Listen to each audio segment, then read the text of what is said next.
তথ্যটি সম্প্রচার করা হচ্ছে আইন বিষয়ক অনুষ্ঠান ল অ্যান্ড অর্ডার। পরিচালনা নাহিদ রহমান ও লভি Rahman. Human and humanity. Crime and criminal. Judgment and justice.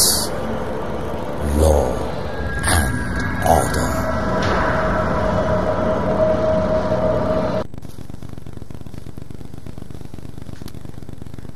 প্রিয় দর্শক, আপনাদের সকলকে সাদর আমন্ত্রণ জানাচ্ছি এটিএন বাংলার নিয়মিত আয়োজন আইন বিষয়ক অনুষ্ঠান ল অ্যান্ড অর্ডারে।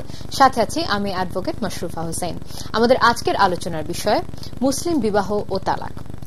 এই বিষয় নিয়ে আলোচনা করবার জন্য আমাদের স্টুডিওতে আজকে উপস্থিত রয়েছেন barrister Miti Sanjana Khan, advocate, supreme court of Bangladesh. প্রিয় দর্শক, আমাদের আজকের বিষয় নিয়ে যদি আপনাদের কোনো প্রশ্ন থেকে থাকে তবে টেলিভিশনের স্ক্রিনে দেখানো টেলিফোন নম্বরগুলোর মাধ্যমে আমাদের কল করতে পারেন। তবে যথাসময়ের মতো অনুরোধ করব বিষয় সংক্রান্ত প্রশ্ন আপনারা করে থাকবেন এবং প্রশ্ন করবার সময় আপনাদের টেলিভিশনের ভলিউমটি কমিয়ে রাখবেন। আপনাকে অসংখ্য ধন্যবাদ আমাদের স্টুডিওতে আসার জন্য। আমার প্রথম প্রশ্ন আপনার কাছে সেটা হচ্ছে যে আমাদের দর্শকদের উদ্দেশ্যে যদি একটু ব্যাখ্যা করতেন যে মুসলিম বিয়ে ও তালাক অ্যাকচুয়ালি কি আইন দ্বারা আমাদের দেশে পরিচালিত হয়। জি, ধন্যবাদ। আসলে আপনি জানেন যে আমাদের দেশের অনেক আইনি বিষয় কিন্তু একজন ব্যক্তির যে ধর্মীয় রীতিনীতি সেই অনুসারে পরিচালিত হয়ে থাকে এবং এর মধ্যে পারিবারিক আইন একটি অন্যতম আইন। তো বেশিরভাগ পারিবারিক আইনই আসলে একজন ব্যক্তির ধর্মের উপরে নির্ভরশীল। তো যদিও কিছু কিছু পারিবারিক আইন আপনার ইসলামী শরিয়া ল দ্বারা পরিচালিত বা নিয়ন্ত্রিত হয়ে থাকে, কিন্তু আপনি জানেন যে সময়ের পরিবর্তন এবং যুগের চাহিদার সাথে সাথে কিন্তু এতে বেশ কিছু পরিবর্তন ঠিক আমি বলবো না, তার পাশাপাশি আপনার শরিয়া ল গুলোর পাশাপাশি আপনার সরকারিভাবে বিভিন্ন আইন, বিধিমালা এবং নীতিমালা অনেক কিছু কিন্তু প্রণীত হয়েছে। তো বিয়ে এবং ডিভোর্স এই দুটো গুরুত্বপূর্ণ বিষয় আসলে মূলত আপনার পরিচালিত হয় শরিয়া আইন দ্বারা, মুসলিম লতে শরিয়া আইন দ্বারা, এবং আপনার বিয়ে ও তালাক রেজিস্ট্রেশন অ্যাক্ট আছে, মুসলিম পারিবারিক আইন অধ্যাদেশ আছে, বাল্য বিবাহ আইন আছে এবং বিবাহ বিচ্ছেদ আইন। মূলত এই আইনগুলো দ্বারাই আসলে বিয়ে ও ডিভোর্সের বিষয়গুলো পরিচালিত হয়। রাইট। এবং দেখা যায় আসলে ম্যারেজটা তো এক একটা ধর্মে এক এক রকম ভাবে এটাকে ব্যাখ্যা করা হয়েছে বা এবং এক এক ধরনের গুরুত্বের সাথে তাকে দেখা হচ্ছে। সো অবশ্যই এটার বিষয়ে মানে কোন রিলিজনের বিষয়টা এখানে একটা খুব ইম্পর্টেন্ট। জি, রাইট। তো বিয়ের রেজিস্ট্রেশনের প্রয়োজনীয়তা সম্পর্কে যদি একটু বলতেন মানে মুসলিম আইনে। জি, এটি আসলে অত্যন্ত গুরুত্বপূর্ণ, এর গুরুত্ব অপরিসীম। কেননা আপনি দেখেন যে একজন ব্যক্তির আইনগত অধিকার এবং সামাজিক মর্যাদা রক্ষা করার জন্য কিন্তু বিয়ের রেজিস্ট্রেশন একটি অপরিহার্য বিষয়। কেননা একজন ব্যক্তির আপনার দেনমোহর, ভরণ পোষণ, তার সন্তানের অভিভাবকত্ব নির্ণয় বা যে কোনো প্রপার্টিতে যে কোনো অধিকার, এই অধিকারগুলো আদায়ের ক্ষেত্রে কিন্তু কাবিননামা একটি প্রামাণ্য দলিল হিসেবে বিবেচিত হয়। এবং কাবিননামা ছাড়া আপনি দেখেন যে একটি বিয়েকে প্রমাণ করাও বেশ কষ্টসাধ্য ব্যাপার। অবশ্যই একটি উদাহরণ আমি দিতে চাই। আপনি দেখেন যে যেমন ঢাকা বাংলাদেশের রাজধানী, এখানে তো অনেক মানুষ জীবিকার সন্ধানে প্রতিদিন লক্ষ লক্ষ মানুষ আসে এবং আপনি খেয়াল করে দেখবেন যে এই ক্লাসটা ওনাদের অনেকেরই কিন্তু আপনার কোনো স্থায়ী কোনো ঠিকানা থাকে না। ওনারা আজকে হয়তো এক জায়গায় থাকছেন, আবার অন্য জায়গায় মুভ করে চলে যাচ্ছেন। তো অনেক সময় এমন দেখা যায় যে তাদের কিন্তু গ্রামে হয়তো স্ত্রী, পুত্র, সন্তান রেখে এসছেন এবং সেই বিয়েটাতে কোনো ধরনের রেজিস্ট্রেশন করা হয়নি। তো উনি ঢাকা এসে হয়তো আরেক জায়গায় বিয়ে করলেন, আবার ঠিকানা চেঞ্জ করে অন্য জায়গায় চলে গেলেন। সেক্ষেত্রে স্ত্রীর কিন্তু যে কোনো একটা আইনগত পদক্ষেপ নিবে, এই যে বহু বিবাহ উনি যেখানে সেখানে বিয়ে করছেন, তো আইনগত পদক্ষেপ নেওয়াটা কিন্তু খুবই একটা কষ্টসাধ্য হয়ে যাবে। মানে সাক্ষ্যগত নানা ধরনের সমস্যার সৃষ্টি হতে পারে এবং এটা কন্ট্রোল করা ডিফিকাল্ট হয়ে যাবে, খুবই ডিফিকাল্ট হয়ে যাবে এটা কন্ট্রোল করা। তো এই সমস্ত যদি বিবেচনা করা যায় এই অবস্থা, তাহলে বলা যায় যে আসলে একটি বিয়েতে যে কোনো ধরনের ভবিষ্যৎ জটিলতা এড়ানোর জন্য আসলে রেজিস্ট্রেশন অত্যন্ত গুরুত্বপূর্ণ একটি বিষয়। তবে এখানে কথা থাকে যে রেজিস্ট্রেশন যদি না করা হয় সেক্ষেত্রে কিন্তু বিয়েটি অবৈধ বা ইরেগুলার বলে এটিকে বিবেচনা করা যাবে না। কেননা মানে এটি বৈধই থেকে যাবে বিয়েটি, কিন্তু এটি একটি শাস্তিযোগ্য অপরাধ। এবং আমাদের যে লজ অফ ল্যান্ড এই অনুযায়ী তো এটা একটি শাস্তিযোগ্য অপরাধ রেজিস্ট্রেশন না করা। এবং আমি মনে করি যে রেজিস্ট্রেশনটা তো অ্যাকচুয়ালি এটা আবারও বলতে হচ্ছে রিলিজিয়নের কথা, এটা ধর্ম বলি নির্বিশেষে আপনার এটা রেজিস্ট্রেশনটা মানা উচিত একটা না, তবে সব ধর্মে কিন্তু রেজিস্ট্রেশন নাই যদিও, কিন্তু মানে আপনি যে প্রয়োজনীয়তার কথা ব্যাখ্যা করলেন সেটা যদি আমরা আসলে বিবেচনা করি, আসলে এটার প্রয়োজনীয়তাটা সব ক্ষেত্রেই থাকা উচিত, এটা থাকা উচিত, কেননা একটি সাক্ষ্যগত নানা ধরনের অসুবিধার সৃষ্টি হতে পারে ভবিষ্যতে। মানে আপনি যে উদাহরণটা দিলেন সেটার প্রেক্ষিতে বলছি। তো বিয়ের রেজিস্ট্রেশন কিভাবে করা হয় এবং এর কি কি শর্ত আছে, আর যদি আপনি যেটা বলছিলেন যদি রেজিস্ট্রেশন না করা হয় তাহলে তার ফলাফলটা কি? জি, আসলে প্রথমে আমাদেরকে বুঝতে হবে যে রেজিস্ট্রেশনটা কি। এটার উত্তর খুবই স্ট্রেট ফরওয়ার্ড, কেননা আপনি রেজিস্ট্রেশনের বিষয়টি কি, সরকারিভাবে একটি বিয়ের বিভিন্ন তথ্যাবলীকে তালিকাভুক্তিকরণ। তো তালিকাভুক্তিকরণের ক্ষেত্রে এটিকেই আসলে রেজিস্ট্রেশন বলে। তো সরকার নির্ধারিত কিছু ফর্ম দেয়া আছে, এই ফর্মটিকে আপনার সব ধরনের ফিল ইন করা হলো, সবকিছু বর কনে উভয়ের বিভিন্ন ইনফরমেশন এবং বিভিন্ন ধরনের শর্ত কিন্তু আছে, সেই শর্তাবলী পূরণ করে এই ফর্মটা ফিল আপ করা হলো। এই ফর্মটিকে আসলে আমরা কাবিননামা বলে জানি।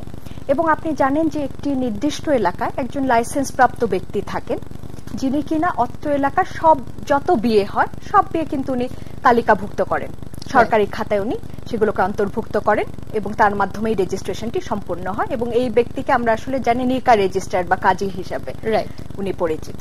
তো এই মুসলিম অধ্যাদেশ আইনে এবং বিয়ে ও তালাক রেজিস্ট্রেশন আইনে কিন্তু খুব স্পষ্টভাবে বলা আছে যে সরকারি নিয়ম মেনে তারপরে একটি রেজিস্ট্রেশনকে সম্পন্ন করতে হবে। তো আসলে আমরা দেখতে পাই যে তিনটি শর্ত এখানে। প্রথমত হচ্ছে যে যেই শর্তাবলী মেনটেন করে বিয়েটা করতে হবে, পূর্ব শর্ত যেগুলো, তো প্রথমত ধরেন বর এবং কনে উভয়ের বয়স, এটি একটি খুব ইম্পর্টেন্ট বিষয়। উভয়ের সম্মতি, এটি একটি জরুরি ব্যাপার, কনসেন্টটা খুব ইম্পর্টেন্ট। এবং সেই সাথে আমরা যদি দেখি যে দেনমোহর নির্ধারণ, যেটি একজন মহিলার একটি রাইট, বিয়ের থেকে যে রাইটটি উনি করছে, ইনহেরেন্ট রাইট একটা, তো সেটি একটি ব্যাপার। এবং আরো থাকে আপনার যেমন তালাক প্রদানের ক্ষমতা, এটিও কিন্তু একটি অধিকার। তো এই শর্তগুলো আপনার পূরণ করার ফলে, এই শর্তগুলো পূরণ করার সাপেক্ষে নির্ধারিত গভর্নমেন্ট ফিসটা দিয়ে সরকারি খাতায় আপনার তালিকাভুক্ত করাকেই আসলে রেজিস্ট্রেশন বলা হয়ে থাকে। আচ্ছা, আর যেটা বলছেন যে রেজিস্ট্রেশন না করলে বিয়েটা অবৈধ হচ্ছে, কিন্তু এটা শাস্তিযোগ্য অপরাধ, এটা একটি শাস্তিযোগ্য অপরাধ এবং এর শাস্তি আসলে আপনার 1 মাসের জেল এবং 1,000 টাকা ফাইন অথবা দুটো কম্পেনসেশনই হতে পারে। তো এখানে সিস্টেমটা আসলে আপনি আমাকে জানতে চাচ্ছেন যে কিভাবে রেজিস্ট্রেশন করা হয়। তো রেজিস্ট্রেশন করার সিস্টেমটা আসলে আইনে বলা হচ্ছে যে যদি একটি বিয়ে আপনার নিকা রেজিস্ট্রারের মাধ্যমে সম্পন্ন হয়, সেক্ষেত্রে কিন্তু উনি বিয়েটি সম্পন্ন হওয়ার সাথে সাথে, কারণ এটা তো দুটি স্টেপ, আমাদের যে ধর্মীয় আইন অনুযায়ী কবুল উচ্চারণ করাটা এটিও কিন্তু একটি রিচুয়াল। তো কবুল উচ্চারণ করা হলো এবং সেটি যদি কাজীর মাধ্যমে হয় অথবা নিকা রেজিস্ট্রারের মাধ্যমে হয়ে থাকে, সেক্ষেত্রে তিনি সাথে সাথেই করবেন, আইন অনুযায়ী তাকে সাথে সাথেই বিয়েটি রেজিস্ট্রেশন করতে হবে। কিন্তু এটি যদি আপনার নিকা রেজিস্ট্রারের মাধ্যমে না হয়ে অন্য কোনো ব্যক্তি, ধরেন কোনো অভিভাবক, মুরব্বী, অনেক সময় আমরা কিন্তু দেখি যে মসজিদের ইমাম বা এই ধরনের ব্যক্তিদের দ্বারা একটি বিয়ে হতে পারে, মানে রিচুয়াল, অন্যান্য রিচুয়াল, সেক্ষেত্রে টাইম লিমিটটা হচ্ছে আপনার 30 দিন। আচ্ছা, সো 1 মাসের মধ্যে কিন্তু 1 মাসের মধ্যে সব রিচুয়াল বিয়েটা সম্পন্ন হয়ে যায়, 1 মাসের মধ্যে তাকে কিন্তু তার যে নিকটস্থ আপনার কাজী অফিস আছে সেখানে যে কিন্তু তাকে বিয়েটা রেজিস্ট্রি করতে হবে, যে নির্ধারিত আমি বললাম যে এই সিস্টেমগুলো মেনটেন করে তাকে বিয়েটি রেজিস্ট্রি করতে হবে। এবং অ্যাকচুয়ালি আমরা যেটা জানি যে অ্যাকচুয়ালি মুসলিম আইনে তো marriage is treated as a contract, জি, এবং অ্যাকচুয়ালি এই রেজিস্ট্রেশন করার মাধ্যমে কিন্তু আসলে দুই পক্ষই কিন্তু মানে শক্তভাবে প্রোটেক্টেড থাকছে। এটা দুই পক্ষেরই আইনগত অধিকারগুলো আসলে রক্ষা করার জন্য এটি খুব জরুরি। অবশ্যই। তো অনেকের একটা ধারণা আছে আমাদের মানে জেনারেল মানুষদের মধ্যে যারা রয়েছেন যে একজন মুসলিম পুরুষ একসাথে 4টি বিবাহ করতে পারে, এই ধারণা কিন্তু সাধারণ মানুষের মধ্যে আছে। তো এই ধারণাটা কি সঠিক কিনা, এটা একটু আমাদের দর্শকদের উদ্দেশ্যে একটু ক্লিয়ার করতেন। জি, এটা আসলে আমাদের একটা আমরা আবার প্রশ্নে ফেরত আসছি, আমাদের একটা টেলিফোন আছে। হ্যালো হ্যালো, ওয়ালাইকুম আসসালাম। জি, ভালো আছি, বলুন। হ্যালো, আমি একটা প্রশ্ন করতে চাই, আপনার কাছে জানতে চাচ্ছি কি প্রশ্নের উত্তর। জি, প্রশ্নটি বলুন প্লিজ। আমি তো মেয়েকে ফোনে বিয়ে করছি আর কি। এখন যদি ডিভোর্স দেওয়া লাগে তাহলে কি দেনমোহর দেওয়া লাগবে? কারণ আমি এখনো বিদেশে, বাংলাদেশে আসিনি। আচ্ছা, এটাই আপনার প্রশ্ন, তাই তো? আপনি ধন্যবাদ। ফোনে বিয়ে করেছেন? আপনি কি ফোনে বিয়ে করেছিলেন? হ্যালো, আপনি কি বিয়ে করছিল? আচ্ছা, ফোনে বিয়ে করছেন? এটা কি রেজিস্ট্রেশন হয়েছে বিয়েটির? বিয়েটি কি রেজিস্ট্রেশন হয়েছিল? হয়েছে। জি, হয়েছে। আচ্ছা আচ্ছা, ধন্যবাদ। আমাদের আরো একটা ফোন রয়েছে, আমরা একসাথে নিয়ে নিচ্ছি। হ্যালো, ওয়ালাইকুম আসসালাম। ওয়ালাইকুম আসসালাম, শুনতে পাচ্ছি, বলুন। আমি ওই যে মুফতি আপার কাছে একটা প্রশ্ন জানতে চাচ্ছি। জি বলুন প্লিজ, শুনতে পাচ্ছেন উনি। আমি ওই যে রাজশাহী থেকে বলছিলাম, আফাজউদ্দিন। তো আপনার তালাক প্রসঙ্গে জি বিষয়টা হচ্ছে যে আমরা দেখি অনেকে কোর্ট এফিডেভিট করে নোটারি পাবলিকের স্বাক্ষর নিয়ে বলে যে আমি কোর্টে যাই আমার স্ত্রীকে তালাক করে দিয়েছি। এটা আসলে কতটা আইন সিদ্ধ? এখানে দেড়মোহর বা অন্যান্য দায় পরিশোধ করা হয় না, এটা কতটা আইন সিদ্ধ? আপনি একটু কাইন্ডলি বলে নেন। আচ্ছা, ধন্যবাদ আপনার প্রশ্নের জন্য। জি, তো প্রথম প্রশ্নকারী যিনি ছিলেন, প্রথম প্রশ্ন উনি যেটা করেছেন সেটা যে ফোনের মাধ্যমে ওনার বিয়েটা হয়েছে এবং এটি রেজিস্ট্রেশনও করা হয়েছে।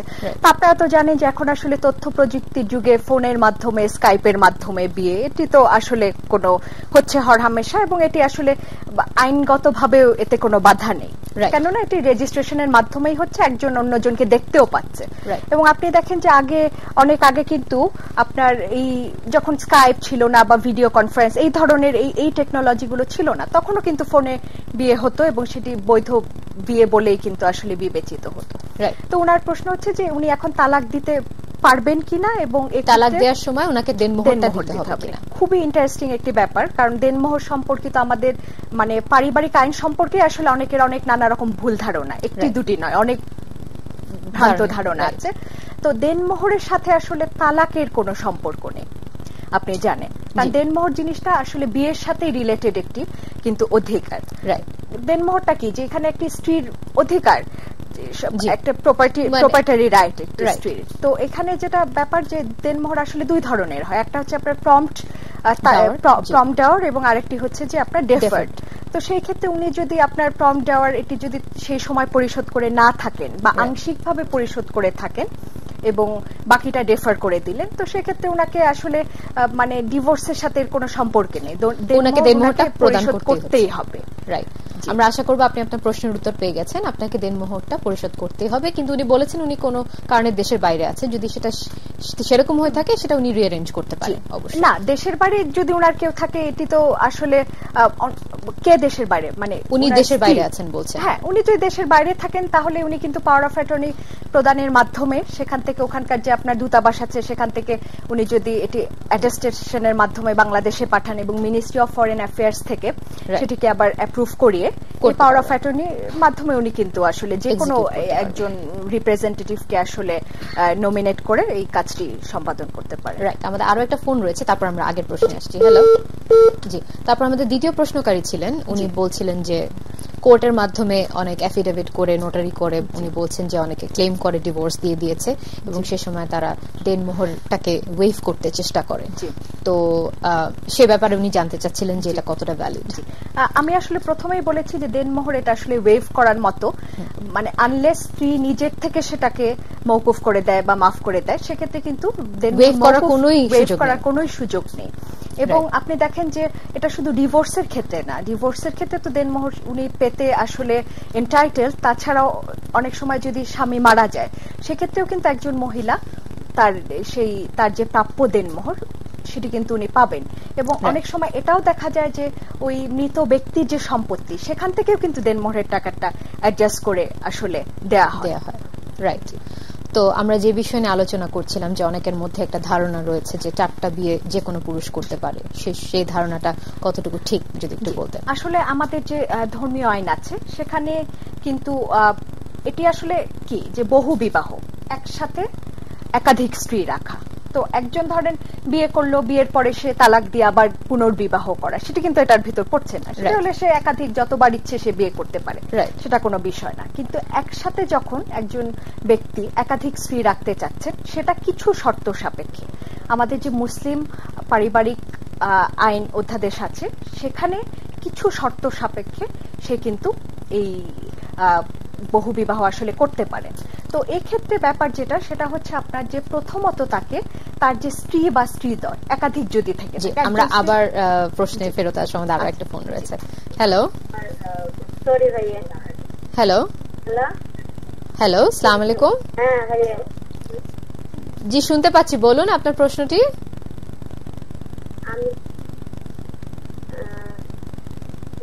আমি কথা বলতে চাই আমার একটু বিষয়ের কথা। বলুন আপনার বিষয়টি। আমার বিষয়টা হচ্ছে আমি কিছু গান লিখছি, তো আমি গানগুলো প্রকাশ করতে চাই। আপনার প্রশ্নটি বুঝতে পারছি না, আবার বলুন। আমি কিছু গান লিখছি আর একটা বই লিখছি।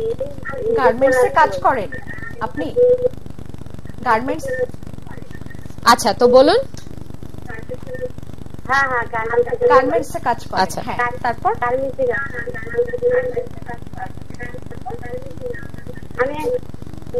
30টা গান লিখছি আর কবিতা লিখছি 3টে। আমরা শুনতে পাচ্ছি না ঠিক স্পষ্ট করে, আমাদের আরো একটা ফোন রয়েছে। হ্যালো, সরি লাইনটা কেটে গেছে, সরি। জি, তো যেটা বলছিলাম আমরা যে শর্ত সাপেক্ষে আপনি বলছেন যেটা হতে পারে, শর্ত সাপেক্ষে হতে পারে। তো প্রথমত এখানে তার যেটা করতে হবে সেটা হচ্ছে যে তার যে স্ত্রী বা স্ত্রীদ্বয় আছে, তার একজন স্ত্রী থাকলে তার থেকে নেবে, বা একাধিক 2 বা ততোধিক, যেহেতু 4 জন পর্যন্ত পারমিশন নেবে। প্রথমত স্ত্রী থেকে পারমিশন নেয়া, এবং এখানে আপনার যে তার যে এলাকায় স্ত্রী বসবাস করেন সেই এলাকার আপনার ইউনিয়ন পরিষদ অথবা পৌরসভা অথবা আপনার যে সিটি কর্পোরেশন যেখানেই থাকুন না কেন সেখানকার যে চেয়ারম্যান আছে তার কাছে একটি দরখাস্ত করবেন। স্ত্রীদের সম্মতি নেওয়া হয়েছে এই সমস্ত দরখাস্ততে লিখে, এবং কি গ্রাউন্ডে উনি আসলে চাচ্ছেন করতে, কারণ কি কারণে উনি চাচ্ছেন আরেকটি বিয়ে করতে। তো এই সমস্ত কিছু লিখে উনি ইউনিয়ন পরিষদের চেয়ারম্যানের কাছে একটি দরখাস্ত করবেন, এবং ইউনিয়ন পরিষদের চেয়ারম্যান এই দরখাস্তটি রিসিভ করার পরে উনি আসলে একটি আরবিট্রেশন কাউন্সিল গঠন করবেন, সালিসি কাউন্সিল যেটাকে আমরা বলি। এবং সালিসি কাউন্সিল গঠন করার পর আসলে স্ত্রীদের পক্ষ থেকে যে কোনো রিপ্রেজেন্টেটিভকে ডাকবেন যে আসলে কনসেন্টটা তাদের আছে কিনা। তো তারপর এই সমস্ত বিষয় বিবেচনা করার পরে উনাদের কিন্তু একটি ডিসক্রিশনারি পাওয়ার থাকে, আরবিট্রেশন কাউন্সিল যারা, তাদেরকে কিন্তু সবকিছু বিবেচনা করে। ধরেন স্ত্রীর কনসেন্ট আছে, তারপরেও কিন্তু আরবিট্রেশন কাউন্সিল চাইলে মনে করতে পারে যে না, এটি আসলে উনার যে দ্বিতীয় বিয়ে করার জন্য যে গ্রাউন্ডগুলো দেখাচ্ছেন সেটি যথাযোগ্য লজিক্যাল কিছু না, কারণ ইচ্ছে করলেই তো আর কেউ এটা করতে পারে না। তো এই সমস্ত কিছু বিবেচনা করে আরবিট্রেশন কাউন্সিল একটি ডিসিশন দিবেন, হয় করতে পারবেন কি পারবেন না। আচ্ছা, আমরা আবার এই প্রশ্নে ফেরত আসছি, আরো একটা টেলিফোন রয়েছে। হ্যালো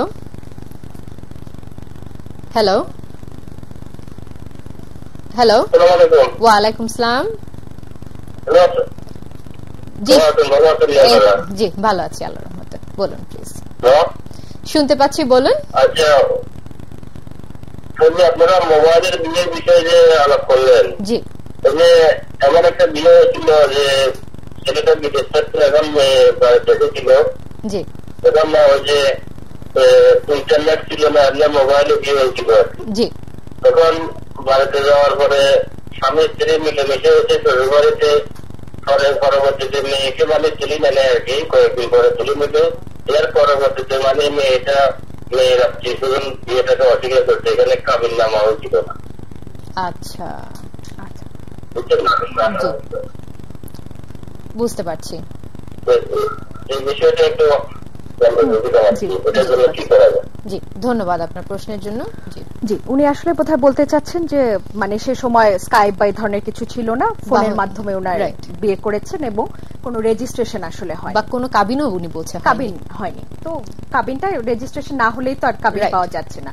তো এখানে আমি কিন্তু আগেই বলছিলাম যে আলোচনার প্রথম দিকে যে একটি বিয়ে রেজিস্ট্রেশন না করা একটি শাস্তিযোগ্য অপরাধ, কিন্তু এটিতে কিন্তু বিয়েটি অবৈধ ঘোষণা করা হচ্ছে না, কেননা উনি তো আপনার যে ধর্মীয় নিয়ম কানুন সেগুলো মেনে কবুল বলার মাধ্যমে এবং সাক্ষীদের উপস্থিতিতে, আত্মীয় স্বজনের উপস্থিতিতে যেহেতু বিয়েটি করছেন, কাজে এটি কিন্তু কোনো অবৈধ বিয়ে হিসেবে ঘোষণা করা যাবে না। তো এখন উনি যদি ডিভোর্স দিতে চান, তো তবে উনি বলছেন যে উনার স্ত্রী পক্ষ বোধহয় এই বিয়েটা অস্বীকার করছেন। আচ্ছা, স্ত্রীপক্ষ অস্বীকার করছেন যে বিয়েটি কখনো হয়েছে। এটাই আসলে এই ক্ষেত্রে আমি আপনাকে যেটা বলছিলাম যে সাক্ষ্যগত নানা ধরনের অসুবিধা, ভবিষ্যৎ জটিলতা এর থেকে অ্যারাইজ করতে পারে, যেহেতু কোনো দলিল নেই। তো এই ক্ষেত্রে উনি যেটা করতে পারেন সেটা হচ্ছে যে ওনার আত্মীয় স্বজন বা অন্যান্য সাক্ষ্য, এখন উনি কি করতে চাচ্ছেন সেটা আমাদের প্রশ্ন। উনি ডিভোর্স দিতে চাচ্ছেন বা অস্বীকার যদি করেই থাকে আসলে এক পক্ষ, তার অর্থ হচ্ছে যে উনি ওনার সাথে হয়তো বা থাকতে চাচ্ছেন না। তো এটি তো আর আসলে তাহলে কন্টিনিউ করে তাকে রাখা যাবে সুযোগ নেই। তবে ডিভোর্সটা ওনাকে করতে হবে নরমাল সিস্টেম গুলো মেনেই করতে হবে। রাইট। এবং এই ক্ষেত্রে হয়তো সাক্ষীরা যারা ওই সময় বিয়ের সময় দুই পক্ষে উপস্থিত ছিলেন তাদেরকে নিয়ে একটা সাক্ষীরা আসবে, বা কোনো যদি বিয়ের ফটোগ্রাফ থেকে থাকে সেগুলো শো করতে পারে। আসলে যদি ফোনে বিয়ে হয়েছিল তারপরে তো নিশ্চয়ই কোনো সাক্ষী ছিল যারা নিশ্চয়ই ছিল। রাইট। তো এই যে আমরা খুব ক্লিয়ার, মানে খুব ইম্পর্টেন্ট একটা বিষয় ছিল যে চারটা বিবাহ করার যে ব্যাপারটা, বহু বিবাহ। তো আপনি বলছেন যে এখানে আরবিট্রেশন কাউন্সিলের একটা গুরুত্বপূর্ণ ভূমিকা আছে, যে তারা ডিসাইড করলে, তারা চাইলে, মানে স্ত্রীরা হয়তো কনসেন্ট দিচ্ছে কিন্তু তারা মনে করছে যে এটা জাস্ট বা ফেয়ার না, অথবা এটি কোনো লজিক্যাল গ্রাউন্ডে উনি করছেন না কাজটা। আর অনেক কিছু তো দেখার বিষয়, কারণ ধরেন দুইজন স্ত্রী আছে, উনি আরো বিয়ে করতে চাচ্ছেন, মানে whether the person is capable of maintaining, তাই না, ফাইন্যান্সিয়াল ব্যাকগ্রাউন্ডটা, এটা তো খুবই একটা জরুরি বিষয়। তো আরবিট্রেশন কাউন্সিল ধরেন কোনো কারণে এটি মানে রিজেক্ট করে দিল তার অ্যাপ্লিকেশনটা, তবে সেক্ষেত্রে উনি কিন্তু যে অ্যাসিস্ট্যান্ট জাজের কাছে যে এটার একটি প্রতিকার চেতে পারে। মানে যদি আরবিট্রেশন কাউন্সিল এটাকে অস্বীকার করে, তারা যদি বলেন যে না আপনি পারবেন না, সেক্ষেত্রে উনি কিন্তু অ্যাসিস্ট্যান্ট জাজের কাছে যে একটি আপনার প্রতিকার চাইতে পারেন, এবং অ্যাসিস্ট্যান্ট জাজ যে ডিসিশনটি নেবেন সেটিই কিন্তু ফাইনাল। এবং এখানে বলার বিষয় হচ্ছে যে স্ত্রীরাও যদি এগ্রিভড হয় ওই ডিসিশন দ্বারা, আরবিট্রেশন কাউন্সিলের যে ডিসিশন, ওই ডিসিশন দ্বারা যদি স্ত্রীরাও এগ্রিভড হয়ে থাকে, ওনারাও কিন্তু অ্যাসিস্ট্যান্ট জাজের কাছে যে একটি অর্ডার চাইতে পারেন। রাইট। আমাদের যদি সময় স্বল্পতা রয়েছে, তারপরে প্রশ্ন করছি যে আমরা কিছু কিছু ক্ষেত্রে দেখি যে ক্রস রিলিজিয়াস ম্যারেজেস হয়ে থাকে। হ্যাঁ, আমি জানতে চাবো যে একজন মুসলিম কি অমুসলিম কাউকে বিয়ে করতে পারেন কিনা, যদি একটু সংক্ষেপে বলতেন। আসলে একজন মুসলিম ব্যক্তির ক্ষেত্রে উনারা শুধুমাত্র যারা আহলে কিতাব তাদেরকেই বিয়ে করতে পারেন। তো প্রশ্ন আসতে পারে যে আহলে কিতাব কি? আহলে কিতাব হচ্ছে ওই সমস্ত ব্যক্তি যারা কিনা হয় মুসলিম, না হয় খ্রিস্টান, অথবা ইহুদি যারা।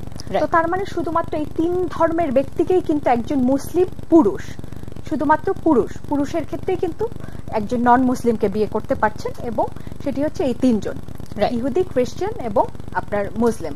কিন্তু মহিলাদের ক্ষেত্রে কিন্তু এ ধরনের কোনো মানে ইকুয়াল প্রভিশন নেই। তার অর্থ হচ্ছে যে একজন মহিলা যদি বিয়ে করতে চায় তাকে শুধু মুসলিম মুসলিম পুরুষকে বিয়ে করতে হবে। তবে এখানে একটু একটা কথা আমি বলি, সেটা হচ্ছে যে আজকাল তো আমরা আসলে ক্রস রিলিজিয়াস ম্যারেজ অনেক দেখতে পাচ্ছি, হয়ে থাকে, খুব বেশি একটা আনকমন ঘটনা না।